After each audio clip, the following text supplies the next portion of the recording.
Seguimos en vivo desde aquí, desde la ciudad de Corrientes, y ahora venimos a nuestro bloque de derecho. Y en este caso vamos a estar hablando y continuando con lo que ya iniciamos el día lunes, esto de violencia o acoso laboral. Y tuvimos muchas consultas, tenemos muchas preguntas, y la voy a presentar a la experta en este tema, a la doctora Teresita Odriozola. Ella es abogada y profesora de la universidad, quien le doy la bienvenida. ¿Cómo estás, Tere? Muy bien, muchas gracias. De nuevo por aquí. De nuevo por aquí, y la verdad que el lunes nos quedó como, nos quedó mucha tinta en el tintero, digamos.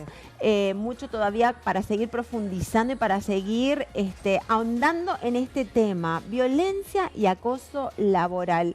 Y la verdad que consultas hay muchísimas. Así es. Porque yo creo que el primer paso es saber identificar, ¿no? Cuando, como vos bien lo explicabas el lunes, ¿cuándo vivimos realmente una situación de violencia o de acoso? ¿No? Claro. Primero identificarla y si tiene continuidad, ¿no? ¿Es así? Así es. Claro, primero identificar si estamos ante una situación claramente atendible y resguardada por el derecho, y luego, a partir de ello, bueno, pensar qué estrategia podemos hacer, cómo podemos actuar y cuál es el camino apropiado para cada una de las de esas situaciones que, bueno, van a depender del contexto, del lugar de trabajo, si el trabajo es en relación de dependencia en una empresa o en una entidad pública. Bien. Bueno. Porque podemos vivir violencia o acoso tanto de algún superior jerárquico, Claro, pero también de alguien que esté como en nuestro mismo nivel en el organigrama, digamos. Sí, O sea, de de los un pares. compañero o compañera, pero también con alguien que esté por debajo. Los subalternos, así es. Subalternos, ¿no? Sí. En cualquiera de esas, en cualquiera de esos lugares, o posiciones o roles, se puede estar sufriendo de un acoso, de violencia laboral, ¿no? Así es, así es. Pero inclusive eso en cuanto a la persona o las personas que son las que ejercen esas prácticas o conductas indeseadas, que es lo que habíamos mencionado el lunes pasado y comentábamos un poco el marco, habíamos hablado también del convenio 190 que hace muy poquito suscribió nuestro país. Recordemos que esto tiene vigencia desde febrero del 2021, con lo cual da cuenta de que si bien es la violencia o el acoso laboral son prácticas que existen desde la antigüedad, ¿sí? Igualmente las situaciones de violencia en sus distintos organizaciones, ya sea en la familia, en los clubes, que también un poco lo habíamos relatado. Lo cierto es que no teníamos una norma específica que la regulara, o bien que regulara el paraguas normativos, digamos, de todos los trabajadores y trabajadoras, tanto en orden público como en el orden privado, inclusive aquellos que estuvieran trabajando en una relación formalizada y aquellos que no la están, es decir, aquellos que no están registrados, están en negro, digamos. También.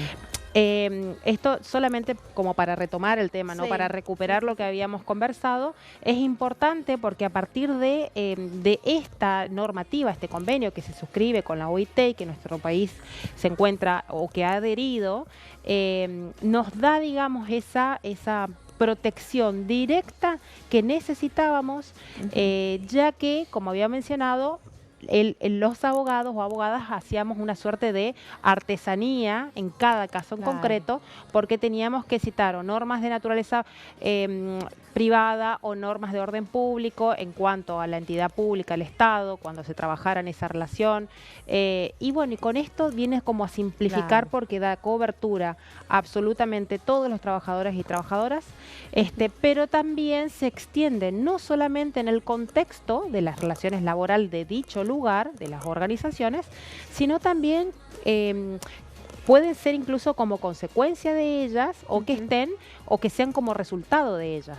Entonces eso también da como una protección mucho más expansiva, porque no es necesario que se produzcan esas prácticas dentro de la institución, sino puede ser, es más, voy a estar protegida y alcanzada por el derecho cuando bueno, esté realizando una actividad laboral pero fuera de la institución, o que como consecuencia o resultado de una actividad laboral que yo haya hecho para con esa organización surjan estas prácticas. Claro, porque, o sea, puede escapar al horario y al lugar físico laboral, sería, ¿no? Así es. Por ejemplo, puede ser que esa violencia siga en el grupo de chat. Totalmente.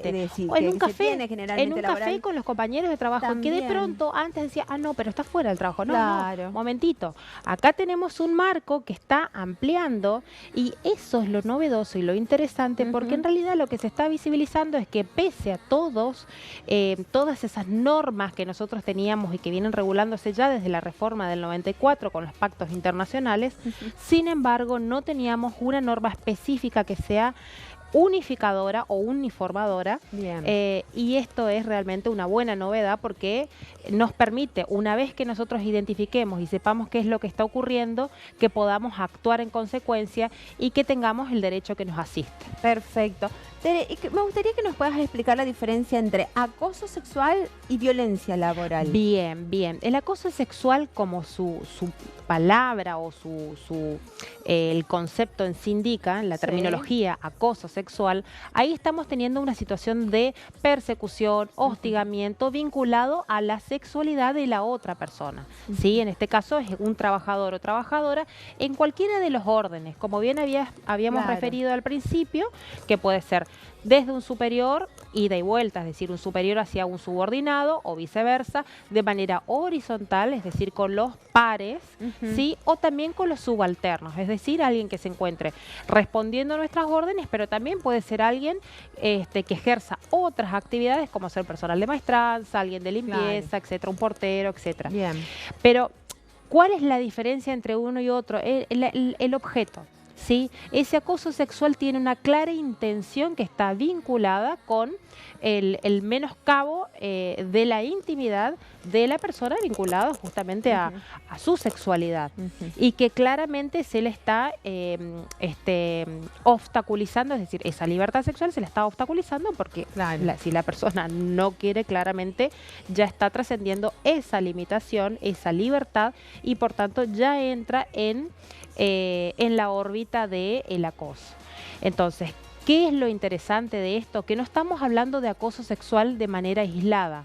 Estamos hablando del acoso sexual en el marco de las relaciones laborales y cuando esa situación de acoso se utiliza para generar un perjuicio o un daño laboral.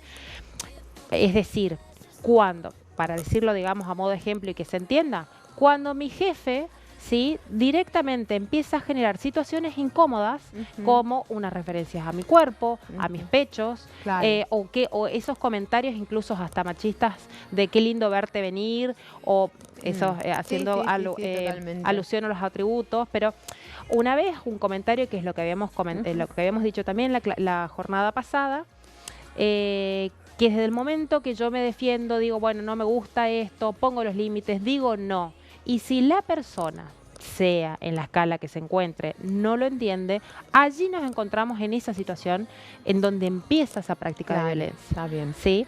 Sí. Y la diferencia, perdón, para cerrar la idea, es que una puede ser, una está vinculada al contenido sexual, digamos, de la intimidad de la persona, ¿sí? Y la otra, cuando hablábamos de violencia laboral, ese tipo de conductas y prácticas que se despliegan contra la persona o personas, en este caso trabajadores, pueden ser de cualquier tipo. Solamente, ¿por qué? Porque lo que se busca es un daño que puede ser físico, psíquico, económico, e inclusive cuando esas prácticas se ejerzan por motivo o razón de género. Perfecto. Desde que te escondan las cosas, te cambien de lugar de manera sistemática. Bueno, ha habido casos en donde dejaban encerrados a los empleados para que terminen la tarea o no le daban permiso para ir al baño. O casos muy conocidos también que le obligaban a las trabajadoras a usar pañales, por ejemplo, porque para no ir al... Hay casos. ¿Eso sucedía acá en nuestra ciudad? En nuestro país. Sí, no, en Corrientes no. Pero en el país sí. Sí, tenemos relevados con la Facultad de Relaciones Laborales, tenemos relevado montones de casos. Casos locales, tanto de Corrientes, también del Chaco. Entonces hay muchos ejemplos. Y naturalmente, cuando el relato es en primera persona, genera escosor. Porque uno no puede comprender el grado de perversión que puede haber en una organización. Y de inhumanidad, ¿no? Inhumanidad. Tere, y otra consulta también que tengo, que eso nos llegó al Instagram cuando compartimos unos minutitos de la charla del lunes. También nos dejaban un mensaje donde decía, sucede también este tema de violencia de mujeres con mujeres. Sí. Sí, esto también lo hablábamos mucho mencionando, refiriendo a la cuestión del poder. A veces tiene que ver con esta cuestión de encontrarse en una posición de poder, o por lo menos entender, esa es obviamente es una deformación del poder propiamente dicho, pero que cuando se ejerce de manera autoritaria y se mal usa ese lugar, ese cargo y esa función para ejercer justamente estas prácticas indeseables contra otras personas, trabajadores y trabajadoras.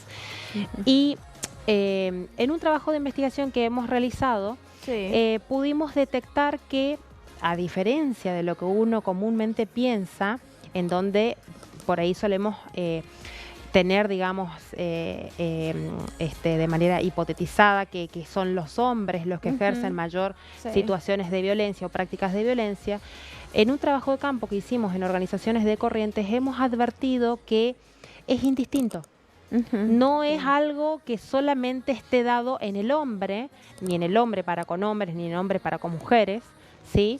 Sino que también la mujer o las mujeres somos agentes de producción de violencia. Claro. Y que tiene que ver con esto que decíamos, con ostentar el poder, con el lugar que se ocupa y con la falta de límites, por supuesto. Claro. Y los resortes institucionales que a veces no ocurren, que es lo que hablábamos un poco la jornada pasada cuando decíamos qué importante es tener protocolos que funcionen, que podamos en realidad advertir que estas prácticas están mal. Entonces, por más que tengamos una persona que realmente ostenta una función importante, pero cuando tenemos todo un equipo articulado, claramente eso se puede prevenir, evitar o bien ubicar.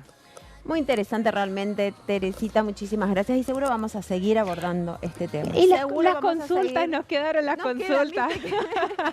Todas las consultas, tan profundo, que vamos a seguir seguramente hablando porque esto trae y tiene para seguir profundizando. Así es.